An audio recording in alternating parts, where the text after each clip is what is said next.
से संबंधित घटना। पहला है भारतीय राष्ट्रीय कांग्रेस का कराची अधिवेशन 1931। दूसरा जो है राजगुरु की फांसी, गांधी इरविन समझौता। तो देखिएगा कौन पहले हुआ था वही आपको बताना है।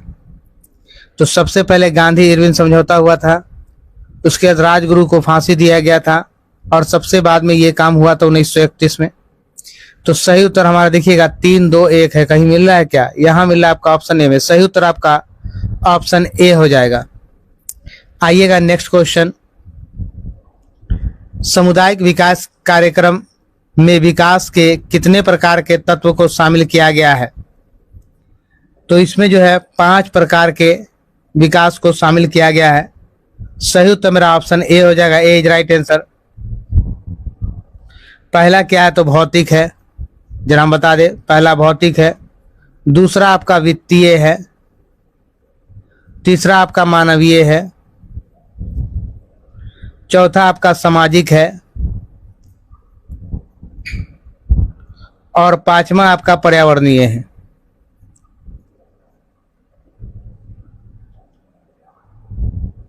ठीक है, तो ये पांचों आपका जो है दिया हुआ है। आइएगा नेक्स्ट क्वेश्चन की तरफ चलते हैं। नेक्स्ट क्वेश्चन मेरा कह रहा है,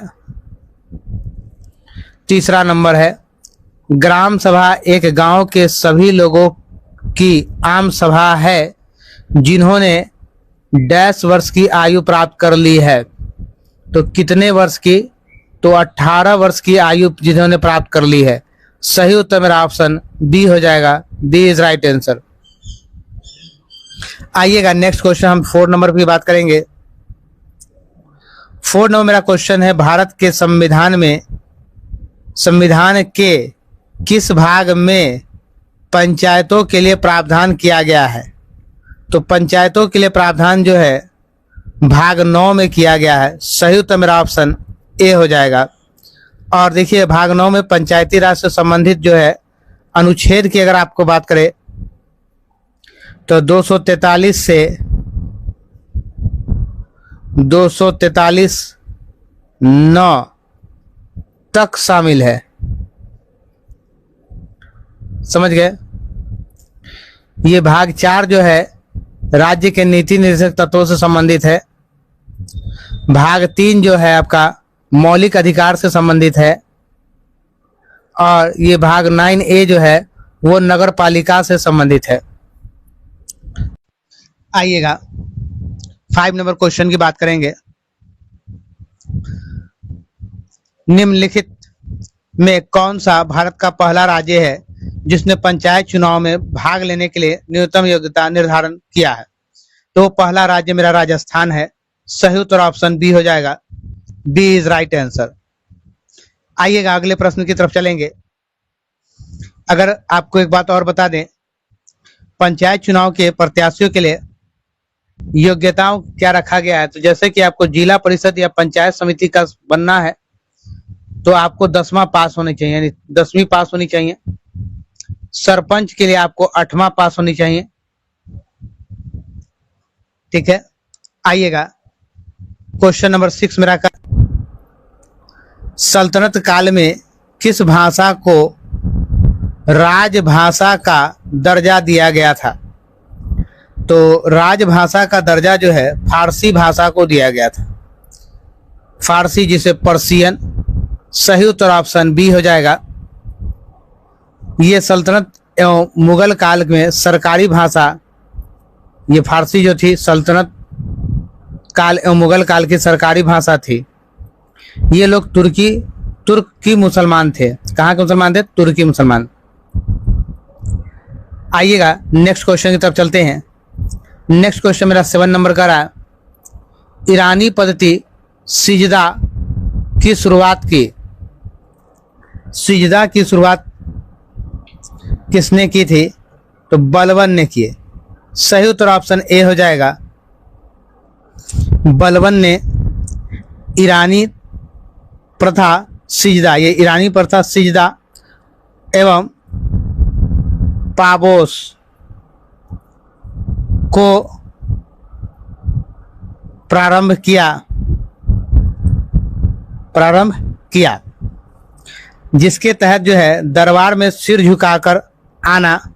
तो दरबार में क्या था? सिर झुकाकर आना था, झुकाकर आना, और घुटनों के बल बैठकर सुल्तान के पैर को चूमना अनिवार्य कर दिया गया था। ठीक है, आइएगा नेक्स्ट क्वेश्चन की तरफ चलते हैं, इसी प्रथा के सिजाद और पाबोस प्रथा के अंतर्गत। आइएगा 8वां नंबर मेरा क्वेश्चन कह रहा है, भारतीय राष्ट्रीय कांग्रेस के किस अधिवेशन की अध्यक्षता सुभाष चंद्र बोस ने की थी? तो सुभाष चंद्र बोस ने हरिपुरा अधिवेशन की अध्यक्षता की थी। सही उत्तर ऑप्शन ए हो जाएगा, ए इज राइट आंसर। देखिएगा हरिपुरा अधिवेशन जो है 1938 में हुआ था। कब हुआ था? 1938 में हुआ था। नागपुर भी अधिवेशन हुआ तो वो 1891 में हुआ था। इस समय आनंद चार्लू ने किए थे, पी आनंद चार्लू, आनंद चार्लू, ठीक है, इसने किया था। लाहौर अधिवेशन 1929 में हुआ था और दिल्ली अधिवेशन 1918 में हुआ था। दिल्ली अधिवेशन के जैसा मदन मोहन मालवीय किए थे। चलिएगा नेक्स्ट क्वेश्चन की तरफ चलते हैं। नेक्स्ट क्वेश्चन हम कह रहा है 9 नंबर, जब चंद्रमा पृथ्वी के सबसे नजदीक होता है तो ऐसी स्थिति कहलाती है। ऐसी स्थिति क्या कहलाती है? तो उपभू कहलाती है। सही उत्तर ऑप्शन डी हो जाएगा। आइएगा अगले प्रश्न 10 नंबर की बात करेंगे। निम्नलिखित में से कौन सा बिम्स्टेक का सदस्य है? बिम्स्टेक का सदस्य कौन है? तो इसमें जो है श्रीलंका जो है बिम्स्टेक का सदस्य है। सही उत्तर ऑप्शन सी हो जाएगा, सी इज राइट आंसर। बिम्स्टेक का पूरा नाम क्या है? देखिए पूरा नाम हम आपको बता दे, bay of Bengal initiative for multi sectoral technical and economic cooperation है। इतना बड़ा इसका नाम है बिम्स्टेक का। बिम्स्टेक के जो है सदस्य 7 देश हैं। बिम्स्टेक के सदस्य कितने देश हैं? 7 देश है। कौन कौन है? तो जरा नाम देख लीजिए आप लोग। पहला हमारा बांग्लादेश है, दूसरा भूटान, तीसरा अपना जहां हम लोग खुद रह रहे Bharat, Nepal, Sri Lanka, Myanmar, Thailand. Nepal, Sri Lanka, Myanmar, Thailand, ये सब जो है। आइएगा नेक्स्ट क्वेश्चन 12 नंबर मेरा नेक्स्ट क्वेश्चन कह रहा है, विश्व बैंक और अंतर्राष्ट्रीय मुद्रा कोष की स्थापना का निर्णय किस वर्ष ली गई? तो ये कब ली गई थी? तो ये जो है आपका 1944 में। सही उत्तर ऑप्शन डी हो जाएगा, डी इज राइट आंसर। आइएगा नेक्स्ट क्वेश्चन। अक्षांश का तात्पर्य है क्या है? तो ग्लोब पर विषुवत रेखा के समांतर उत्तरी और दक्षिणी गोलार्ध में खींची गई रेखा। सही उत्तर मेरा ऑप्शन डी हो जाएगा। आइए देखिए इसके बारे में एक बात बता दें आपको। पूर्व से पश्चिम की ओर खींची जाती है अक्षांश रेखा जो है, अक्षांश रेखा पूरब से पश्चिम की ओर खींची जाती है और खींची जाती है।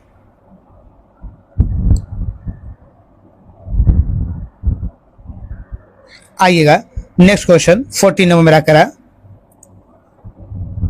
पृथ्वी अपनी धुरी पर घूमती है तो पश्चिम से पूरब की ओर। सही उत्तर मेरा ऑप्शन डी हो जाएगा। आइएगा नेक्स्ट क्वेश्चन 15 नंबर मेरा कह रहा है, 15 नंबर क्वेश्चन है, कार्ल मार्क्स किस देश का निवासी था? तो कार्ल मार्क्स जो था वो निवासी कहाँ का था? तो वो जर्मनी का था। सही उत्तर मेरा ऑप्शन डी हो जाएगा। देखिएगा दास कैपिटल पुस्तक के लेखक भी कार्ल मार्क्स ही थे। दास कैपिटल,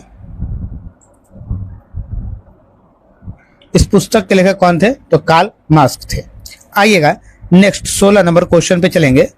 16 नंबर क्वेश्चन है, कांग्रेस के किस अधिवेशन में पूर्ण स्वराज की मांग स्वीकार की गई? तो पूर्ण स्वराज की मांग स्वीकार की गई, तो ये मेरा था लाहौर अधिवेशन 1929 में। सही उत्तर ऑप्शन सी हो जाएगा। आइएगा नेक्स्ट क्वेश्चन की तरफ चलेंगे। 17 नंबर मेरा कह रहा है क्वेश्चन, भारत के प्रधानमंत्री जो है उसकी क्या होती है? नियुक्ति होती है। क्या होती है? नियुक्ति। तो सही उत्तर मेरा क्या होगा? ऑप्शन ए हो जाएगा आपका सही उत्तर। आइए नेक्स्ट 18 नंबर मेरा क्वेश्चन है, लोकतांत्रिक शासन की सफलता के लिए आवश्यक है। क्या आवश्यक है? तो लोकतांत्रिक शासन की सफलता के लिए जनता का शिक्षित होना तो बहुत जरूरी है। आर्थिक समानता यानी सब में आर्थिक समानता होना चाहिए। नागरिक को स्वतंत्र होना चाहिए, बोलने का अधिकार होना चाहिए उसको। तो ये तीनों जरूरी है। तो सही मेरा क्या होगा? उपयुक्त में से सभी। सही उत्तर हमारा ऑप्शन डी हो जाएगा। आइए नेक्स्ट क्वेश्चन की तरफ चलेंगे। सोशल कॉन्ट्रैक्ट किसके द्वारा लिखा गया था? सोशल कॉन्ट्रैक्ट को किसने लिखा है? तो सोशल कॉन्ट्रैक्ट पुस्तक को रूसो ने लिखा है। सही उत्तर मेरा ऑप्शन सी हो जाएगा। आइएगा 20 नंबर क्वेश्चन की बात करेंगे। भारत के मानक समय का याम्योत्तर नहीं गुजरता है। तो याम्योत्तर नहीं गुजरता है, महाराष्ट्र से नहीं गुजरता। इन चारों में से महाराष्ट्र से नहीं गुजरता। सही उत्तर मेरा ऑप्शन सी हो जाएगा। भारत का मानक समय जो है 82.5 डिग्री पूर्वी याम्योत्तर है, जो याम्योत्तर है। ठीक है, जो यूपी में, एमपी से छत्तीसगढ़,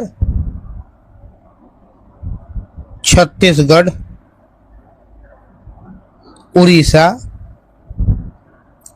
एवं आंध्र प्रदेश, आंध्र ये सीधा लिखे ना, एपी से आंध्र प्रदेश से गुजरता है। ठीक है, देखिए भारत का मानक समय जो है 82.5 डिग्री पूर्वी याम्योत्तर मुजफ्फरपुर से मिर्जापुर से गुजरता है। कहां से गुजरता है? मिर्जापुर से गुजरता है। आइएगा नेक्स्ट क्वेश्चन पे चलते हुए प्यारे छात्रों। नेक्स्ट क्वेश्चन मेरा 21 नंबर का रहा है, निम्नलिखित में से किस स्थान पर सबसे कम वार्षिक वर्षा होती है? एकदम ध्यान देखिए, सबसे कम वार्षिक वर्षा तो कहाँ होती है? तो लेह में होता है। सही उत्तर मेरा ऑप्शन डी हो जाएगा। D is right answer. Leh Ladakh वृष्टि छाया क्षेत्र में पड़ता है, छाया क्षेत्र में पड़ता है। आइएगा क्वेश्चन नंबर 22 पे चलेंगे। प्राचीन वैशाली नगर को वर्तमान में किस नाम से पुकारते हैं? तो वर्तमान में हम लोग हाजीपुर के नाम से पुकारते हैं। सही उत्तर ऑप्शन ए हो जाएगा। आइएगा नेक्स्ट क्वेश्चन मेरा 23 नंबर कह रहा है, पटना स्थित सदाकत आश्रम की स्थापना किसने की? तो इस आश्रम की स्थापना मजरूल हक ने की थी। मजरूल हक। सही उत्तर मेरा ऑप्शन ए हो जाएगा। आइएगा अगले क्वेश्चन की तरफ बढ़ेंगे। अगला क्वेश्चन मेरा कह रहा है 24 नंबर, बिहार में विद्युत ऊर्जा का मुख्य स्रोत क्या है? यानी विद्युत ऊर्जा का सबसे इंपॉर्टेंट यानी मुख्य स्रोत क्या है, कैसे होता? तो ये मेरा है ताप विद्युत। सही उत्तर ऑप्शन ए हो जाएगा। बिहार में क्या है? ताप विद्युत के माध्यम से विद्युत ऊर्जा का यह मुख्य स्रोत है। देश के कुल ऊर्जा उत्पादन में ताप विद्युत का हिस्सा लगभग 67% है। पूरे भारत की हम बात करें देश की, तो ताप विद्युत का 67% हिस्सा है। आइएगा अगले प्रश्न की तरफ बात करते हैं। जो मेरा 25वां नंबर क्वेश्चन है, 25वां क्वेश्चन मेरा कह रहा है 27 जनवरी 2023 को किसकी अध्यक्षता में गृह मंत्रालय ने सोशल मीडिया अन्य इंटरनेट आधारित प्लेटफॉर्म के खिलाफ उपयोगकर्ताओं के शिकायतों के समाधान के लिए पहली शिकायत अपील समितियों का गठन किया है? पहली शिकायत अपील समितियों का गठन किया है। तो ये मेरा क्या हो जाएगा आपका? तो ये हो जाएगा राजेश कुमार। सही उत्तर ऑप्शन ए हो जाएगा। देखिएगा 27 जनवरी 2023 को राजेश यानी राजेश कुमार की अध्यक्षता में सोशल मीडिया और इंटरनेट आधारित प्लेटफॉर्म के खिलाफ उपयोगकर्ताओं की शिकायतों का समाधान के लिए पहली शिकायत अपीलीय समिति का गठन किया गया था। तो कब किया गया था? 27 जनवरी 2023 को। ठीक है, आइएगा अगले प्रश्न की तरफ चलेंगे।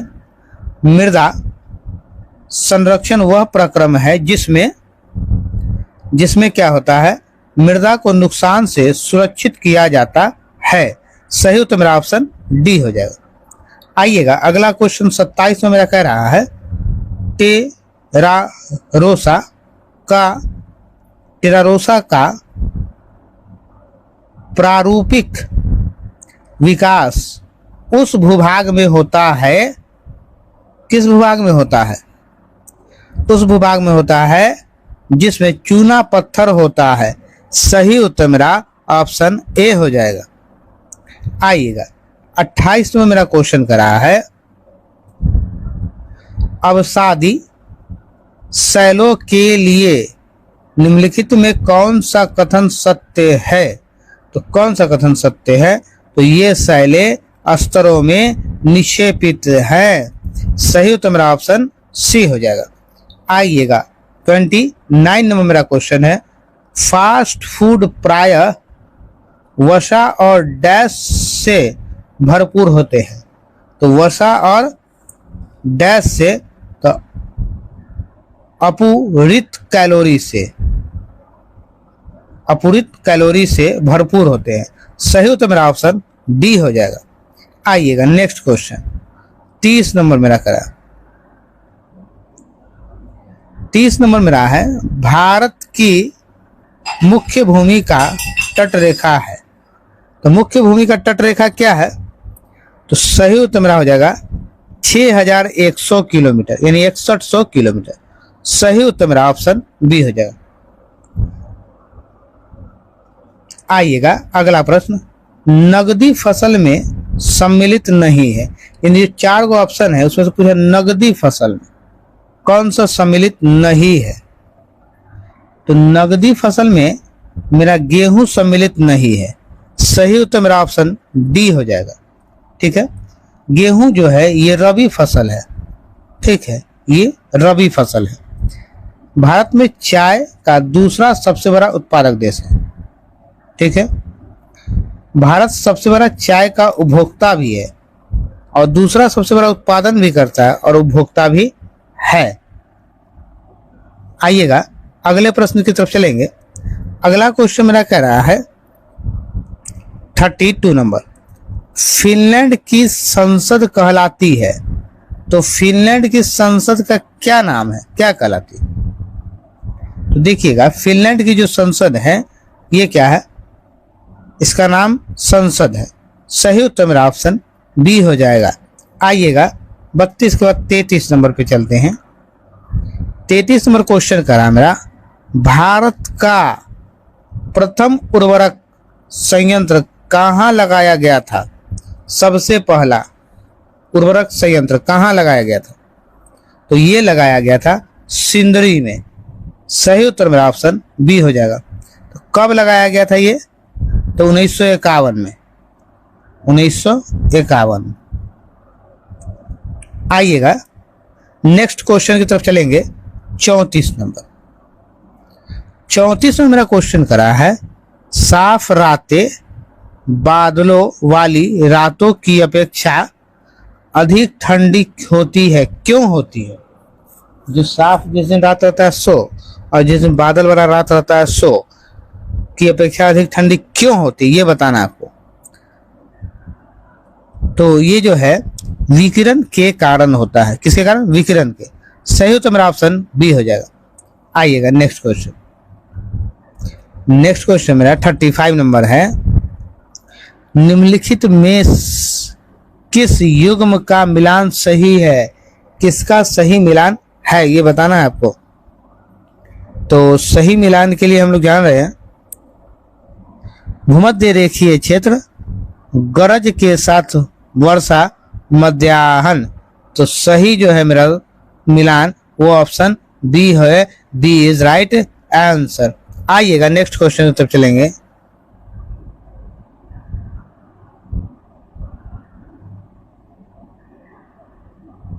क्वेश्चन मेरा नेक्स्ट 36 में मेरा क्वेश्चन कर रहा है भारतीय संविधान को अपनाया गया था। इसे अपनाया गया था तो कब अपनाया गया था इसे? तो संवैधानिक सभा द्वारा इसे अपनाया गया था। अगर आपको डेट पूछे तो 26 नवंबर 1949 को संविधान सभा को अपनाया गया था। संवैधानिक सभा द्वारा सही तो मेरा ऑप्शन ए हो जाएगा। अगर डेट पूछे तो 26 नवंबर 1949 को संविधान सभा को अपनाया गया था। ठीक है।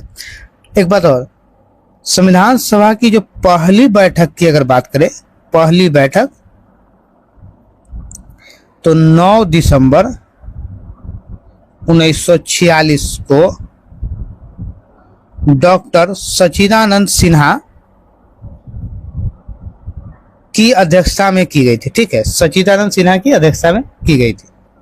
आइएगा अगले क्वेश्चन की तरफ चलिएगा आप लोग। 37 नंबर मेरा क्वेश्चन जो करा है, तो 37 नंबर क्वेश्चन आपका भारतीय नागरिकों के मौलिक अधिकारों का वर्णन है, क्या है? तो संविधान के अनुच्छेद 12 से 35 तक में। सही उत्तर मेरा ऑप्शन ए हो जाएगा।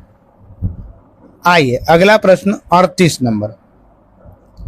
38 नंबर मेरा क्वेश्चन है न्यायिक पुनरावलोकन का अर्थ। पुनरावलोकन का अर्थ यह है कि सर्वोच्च न्यायालय, यह है कि सर्वोच्च न्यायालय अपने निर्णय की समालोचना कर सकता है, अपने निर्णय की समालोचना कर सकता है। सही तो मेरा ऑप्शन सी हो जाएगा। आइएगा अगला क्वेश्चन की तरफ चलिएगा। नेक्स्ट क्वेश्चन मेरा 39 नंबर है। भारत में प्रजातंत्र इस तथ्य पर आधारित है कि जनता को सरकार को चुनने तथा बदलने का अधिकार प्राप्त है। चुनने तथा बदलने का अधिकार प्राप्त है किसको? जनता। आइएगा अब हम चलेंगे 40 नंबर क्वेश्चन पे।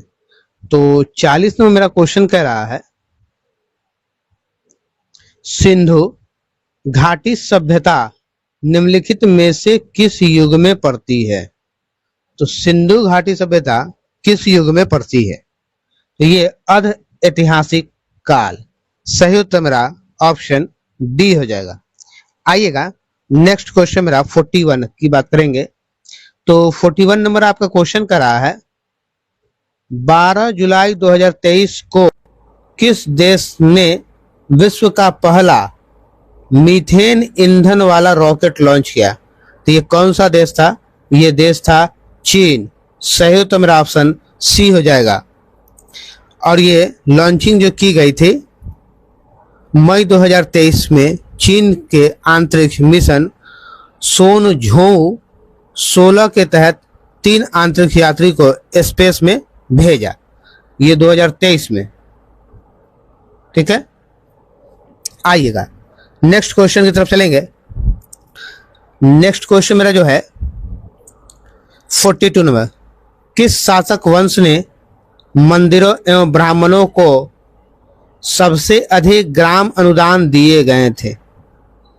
ग्राम अनुदान दिए गए थे। तो गुप्त वंश। सही उत्तर मेरा ऑप्शन ए हो जाएगा। ब्राह्मणों को सबसे ज्यादा दान देने वाला ये कौन शासक था? तो गुप्त वंश का शासक था। देखिए गुप्त काल में हिंदू अपने चरम अवस्था में पहुंच गया। गुप्त वंश का शासक वैष्णव को अधिक बढ़ावा दिया। वैष्णव को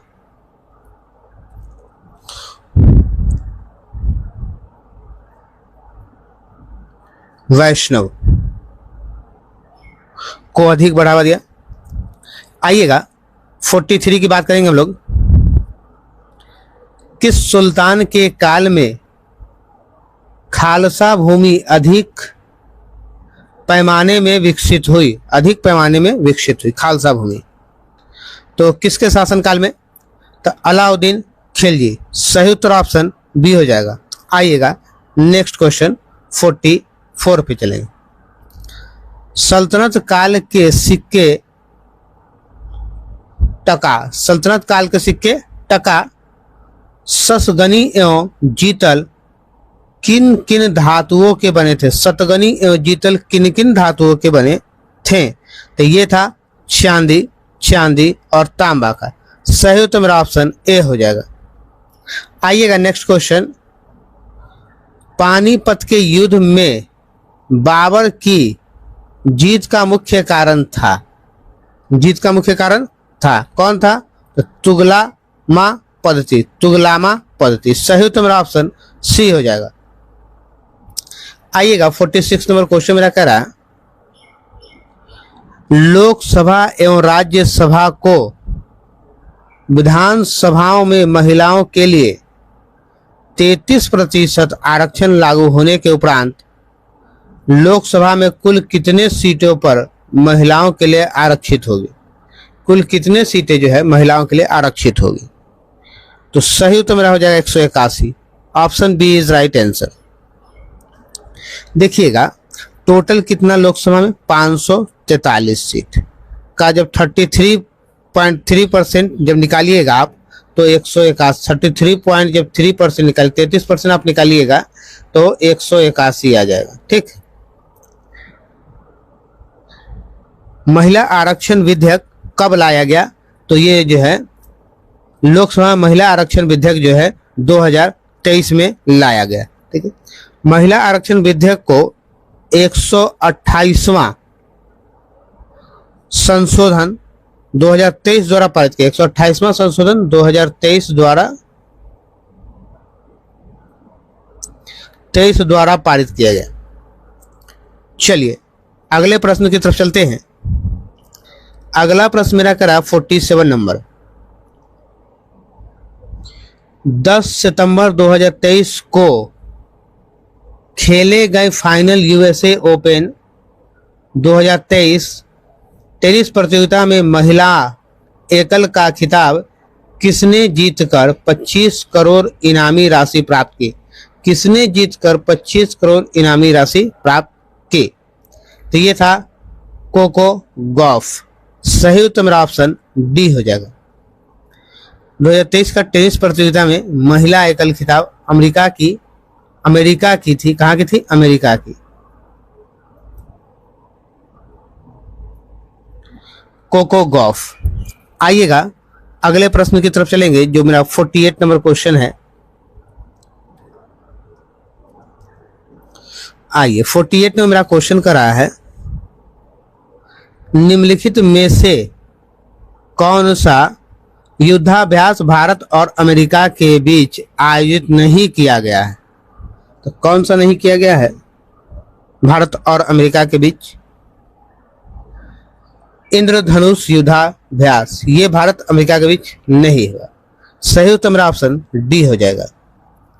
देखिएगा भारत और अमेरिका के बीच वज्र प्रहार अभ्यास, तरकस, टाइगर ट्रम्फ ये सब हुआ है। भारत फ्रांस के बीच गरुड़, वरुण और शक्ति हुआ है। ठीक है। भारत और फ्रांस में गरुड़, वरुण और शक्ति हुआ है। भारत रूस के बीच जो है इंद्र एविंद्र हुआ है। और भारत ब्रिटेन के बीच इंद्रधनुष अभ्यास हुआ है। ठीक है। आइएगा ये कुछ मैंने बता दिया आपको। आइए नेक्स्ट क्वेश्चन और चलते हैं। नेक्स्ट क्वेश्चन मेरा कह रहा है 49 नंबर। भारतीय चिकित्सा प्रणाली के लिए राष्ट्रीय आयोग और केंद्रीय आयुर्वेद विज्ञान अनुसंधान परिषद ने आयुर्वेद में अनुसंधान एवं विकास को बढ़ावा देने के लिए कौन सा कार्यक्रम शुरू किया है? तो ये कौन सा कार्यक्रम शुरू किया है? तो ये क्या है? स्मार्ट। सही उत्तर ऑप्शन ए हो जाएगा। ए इज राइट आंसर। आइएगा, ये स्मार्ट का फुल फॉर्म अगर आपको से पूछा जाए तो इसे लिखेंगे scope for main streaming Ayurveda research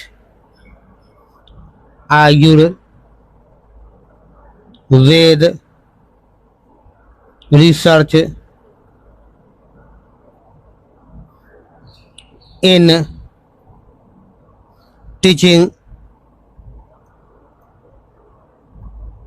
teaching professionals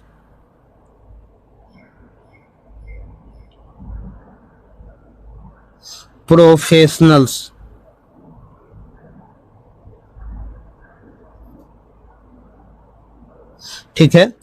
तो इसका फुल फॉर्म आप लोग समझिए, scope for main streaming Ayurveda research in teaching professionals. ठीक है, ये इसका फुल फॉर्म है। तो देखिएगा, अगर आपसे पूछा जाए स्टे सेफ के बारे में, तो ये तो जो ऑनलाइन पेमेंट जो किया गया था, तो अश्वनी वैष्णव ने इसकी शुरुआत की थी स्टे सेफ की। ये ऑनलाइन डिजिटल पेमेंट के लिए है। आइएगा, नेक्स्ट क्वेश्चन मेरा 50 नंबर कह रहा है, विश्व स्वास्थ्य संगठन ने किस महाद्वीप को पोलियो वायरस मुक्त घोषित किया है? तो किस महाद्वीप को किया है? तो वो अफ्रीका को। सही उत्तर मेरा ऑप्शन बी हो जाएगा। आइएगा, अगले प्रश्न की तरफ चलते हैं। अंतर्राष्ट्रीय पोलियो दिवस अगर आपसे पूछे तो कहिएगा 24 अक्टूबर को मनाया जाता है अंतर्राष्ट्रीय पोलियो दिवस। आइएगा, नेक्स्ट क्वेश्चन की तरफ चलते हैं। मेरा 51 नंबर क्वेश्चन कह रहा है, केसर के पौधे का कौन सा भाग केसर प्राप्त करने के लिए उपयोग किया जाता है? तो ये जो है शुष्क वातिकाग्र है, यानी ड्राई स्टिग्मा। सही उत्तर मेरा ऑप्शन ए हो जाएगा। आइएगा, 52 नंबर मेरा क्वेश्चन करा, मनुष्य में पेशीय क्रिया के बाद थकान निम्नलिखित में से किस एक रसायन के निकलने से होती है? तो किस एक रसायन के निकलने से होती है? आपका हो जाए लैक्टिक अम्ल। सही उत्तर ऑप्शन डी हो जाएगा।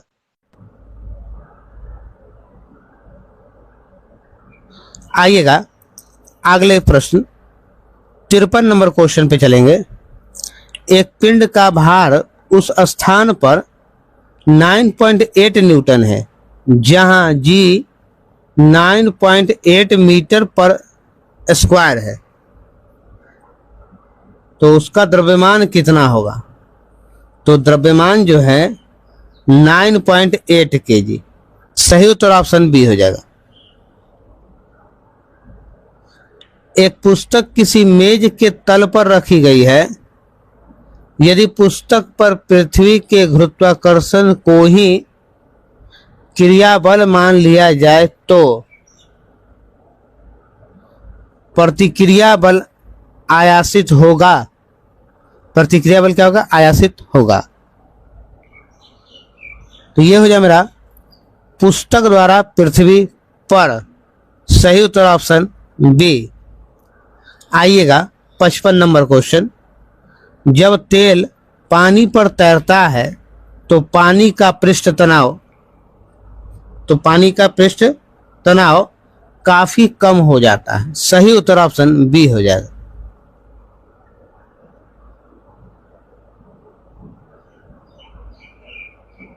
आइएगा, अगले प्रश्न की तरफ चलेंगे। अगला प्रश्न मेरा 56 नंबर कह रहा है, किसी वस्तु को 15 सेंटीमीटर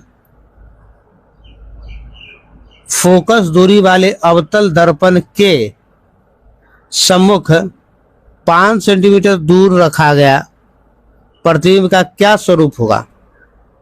तो प्रतिबिंब का जो स्वरूप होगा आभासी और आवर्धित होगा। सही उत्तर ऑप्शन बी हो जाएगा। आइएगा 57 नंबर मेरा क्वेश्चन करा। 57 मैग्नीशियम का संगठन है, तो क्या है संगठन? तो ये हो जाएगा 96% एल्युमिनियम और 4% मैग्नीशियम हो जाएगा। ठीक है, सही उत्तर मेरा ऑप्शन ए हो जाएगा। आइए 58 नंबर, निम्नलिखित में कौन सा एक मिश्रण नहीं है? तो कौन सा एक मिश्रण नहीं है? तो सही उत्तर मेरा हो जाएगा पारा।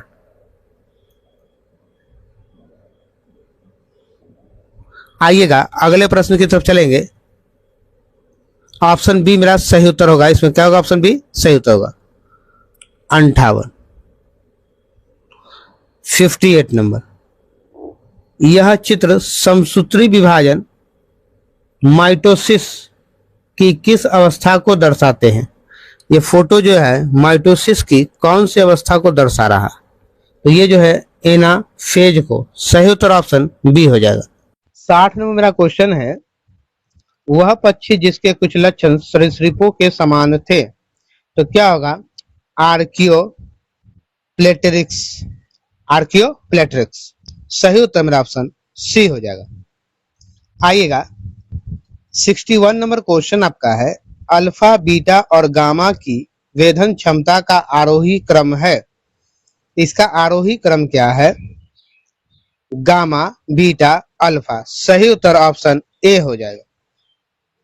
आइएगा 62 नंबर क्वेश्चन है, निम्नलिखित में से कौन सा कथन गलत है? तो गलत के बारे में बताना है आपको। तो करा संवेग बराबर द्रव्यमान इंटू त्वरण, ये गलत है। तो सही उत्तर जो गलत है यही मेरा आंसर होता है। आंसर मेरा क्या होगा? ऑप्शन सी हो जाएगा। आइएगा आपका नेक्स्ट क्वेश्चन 63 नंबर है, निम्नलिखित में से क्या केंद्रक में मौजूद नहीं होता है? तो क्या नहीं मौजूद होता है? तो रिक्तिका। सही उत्तर ऑप्शन ए हो जाएगा।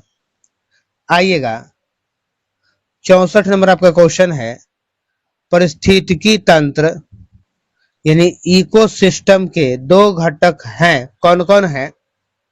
तो ये जो आपका है जैविक व अजैविक। सही उत्तर आपका ऑप्शन डी हो जाएगा।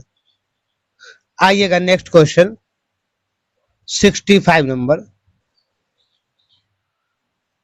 पुष्प के खुलने व बंद होने की गति कहलाती है। खुलने व बंद होने की गति कहलाती है, क्या कहलाती है? तो ये कहलाती है अंकुचन। सही उत्तर ऑप्शन ए हो जाएगा। ए इज राइट आंसर। आइएगा नेक्स्ट क्वेश्चन की तरफ चलते हैं। नेक्स्ट क्वेश्चन मेरा जो है 66 में, स्त्रियों की तुलना में अधिक पुरुष वर्णधता से पीड़ित हो सकते हैं। पुरुष वर्णधता से अधिक पीड़ित हो सकते हैं। सही आंसर मेरा हो जाएगा, उनमें केवल एक एक्स क्रोमोसोम होता है। एक्स क्रोमोसोम होता है, एक्स क्रोमोसोम। सही उत्तर हमारा ऑप्शन सी हो जाएगा। आइएगा 67 नंबर, एल्किन्स के सामान्य सूत्र को पहचानिए। एल्किन्स के सामान्य सूत्र क्या है? CnH2n। सही उत्तर मेरा ऑप्शन सी हो जाएगा। आइएगा 68 नंबर मेरा क्वेश्चन है। 68 नंबर मेरा क्वेश्चन जो है, भारी पानी वह पानी होता है, भारी पानी वह पानी होता है जिसमें हाइड्रोजन का स्थान उसका आइसोटोप ले लेता है। सही उत्तर ऑप्शन सी हो जाएगा। 69 नंबर है, 20 वर्ष की आयु पर मानव शरीर में हड्डियों की संख्या कितनी होती है? तो उस समय जो है 206 होती है। सही उत्तर ऑप्शन बी हो जाएगा। जन्म के समय 300 होती है। जन्म के समय कितना होती है? 300। आइएगा अगले प्रश्न की तरफ चलती है। अगला प्रश्न मेरा अगला प्रश्न मेरा 70 नंबर है। बोर कक्षा में इलेक्ट्रॉन का कोणीय संवेग के लिए सूत्र है। तो ये क्या है आपका? L = NH/2π। सही उत्तर ऑप्शन डी हो जाएगा। अगला प्रश्न 71 नंबर पे चलेंगे हम। उस अम्ल का पहचान कीजिए जो जिंक और जिंक सल्फेट में परिवर्तित करता है। जिंक को जिंक सल्फेट में, जिंक को, ठीक है। तो सही उत्तर मेरा हो जाएगा सल्फ्यूरिक अम्ल। Option A is right answer. आइएगा 70 नेक्स्ट क्वेश्चन मेरा 72 नंबर है। यदि किसी ऐनक के लेंस की पावर +2 डायोप्टर हो तो उसके फोकस दूरी होगी, क्या होगी? तो फोकस दूरी उसके लिए, तो उसकी फोकस दूरी 50 सेंटीमीटर। सही उत्तर मेरा ऑप्शन सी हो जाएगा। आइएगा नेक्स्ट प्रश्न की तरफ चलेंगे। नेक्स्ट प्रश्न है प्लास्टिड्स जिनमें डैश रजक क्लोरोफिल होता है क्लोरोप्लास्ट कहलाते हैं। क्या कहलाते हैं? क्लोरोप्लास्ट। हरे रजक क्लोरोफिल होता है। क्या होता है? हरे रजक क्लोरोफिल होता है। सही उत्तर ऑप्शन डी हो जाएगा। D is right answer. यहां हरे हो जाएगा, ठीक है। 73 का। आइएगा 74 पे चलते हैं। 74 निम्नलिखित रासायनिक क्रिया पर विचार कीजिए। तो रासायनिक क्रिया विचार क्या करना है? CaOH का whole twice plus Cl2 40 degree centigrade है। CaOCl into Cl plus H2O। तो जो है सही उत्तर मेरा ऑप्शन ए हो जाएगा। क्या हो जाएगा? ए हो जाएगा, विरंजक चूर्ण। Option A is right answer. आइएगा अगले क्वेश्चन 75 पे चलते हैं। 75 में मेरा क्वेश्चन कह रहा है एस्ट्रोजन स्रावित होता है। एस्ट्रोजन स्रावित होता है तो कहां से होता है? तो ये जो मेरा कह रहा है अंडाशय द्वारा। सही उत्तर ऑप्शन ए हो जाएगा। तो मेरे प्यारे छात्रों, इसी के साथ ये प्रैक्टिस सेट 15 का पूरा 75 क्वेश्चन मैंने आप लोगों को कंप्लीट करा दिया। अगर आप लोग मेरे चैनल पे नए हैं तो चैनल को सब्सक्राइब कर लीजिए, अधिक से अधिक लोगों तक शेयर जरूर कीजिएगा और अपना फीडबैक, अपना ओपिनियन जो है हमें कमेंट बॉक्स में जरूर दीजिएगा। चलिए, तो आप हमारे चैनल से जुड़े रहिए और प्रैक्टिस सेट का लाभ लेते रहिए। इसी के साथ हम लोग मिलेंगे फिर नेक्स्ट वीडियो में, ठीक है। जय हिंद, जय बिहार, भारत माता।